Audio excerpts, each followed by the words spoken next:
Tutto pronto per la quinta corsa, una affollata prova per 3 anni non vincitori di 2000 euro nella carriera. Sono in 14 dietro le ali dell'Autostart, all'1 Emiro Cub, 2 Eclisse NP, 3 Energy Adri, 4 Enjoy Keycall, 5 Express Adal, 6 Eragon. In seconda fila 7 Egeria, 8 Elvis MP, 9 Eclipse Griff, 10 Edin dei Daltri, 11 Hercules AMG, 12 Esedra Cub. In terza fila 13 Elodie VF, 14 Elli delle Naldine. Leggermente favorita Eclisse NP, debuttante di Nando Pisacane, corsa comunque veramente indecifrabile.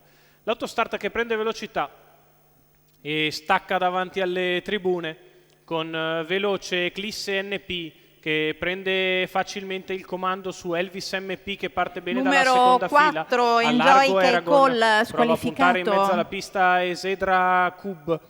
All'imbocco della prima piegata 4 cavalli nettamente avanti agli altri con Eclisse NP al comando, Elvis MP secondo in corda, avanti ad Esedra Cub, al largo c'è Eragon. Numero Poi 5 Express Emiro Adal Cub, squalificato. ancora Energy Adri, poi via via gli altri.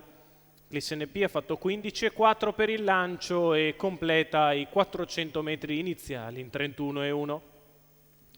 Eclisse NP conduce lungo la curva di sinistra su Elvis MP, di fuori Eragon con in scia Esedra Cub, poi Emiro Cub con accanto Energy Adri, quarta pariglia esterna per Eclipse Griff che chiude in corda Egeria, poi ancora Elli delle Naldine dell'ODVF.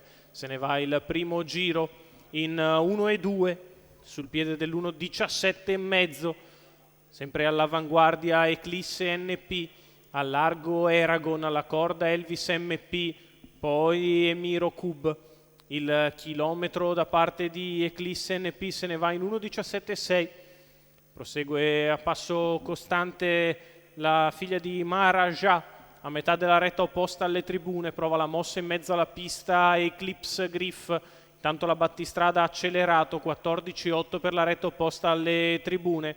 In vantaggio Eclisse NP, secondo in corda Elvis MP, al largo Eragon, in mezzo alla pista Esedra Cub che muove in anticipo su Eclipse Griff. La retta d'arrivo affrontata in vantaggio da Eclisse NP, sbaglia Eragon, al largo Esedra Cub, poi Elvis MP. Nel finale però è tutto facile, Nando Pisacane può riporre la frusta come al solito. Al secondo posto finisce Elvis MP, al terzo è ancora Esedra Cub. 1,16,5 il ragguaglio cronometrico, 34 la chiusa, tutto facile per Eclisse NP. Coast to coast Nando Pisacane e Augusto Borghetti, i colori di Nicola Pisacane. La bella Saura da Maharaja e Terra di Casei debutta vincendo, team in grande forma, quello di Nando Pisacane e Augusto Borghetti, facile assunto in percorso di testa per Eclisse NP.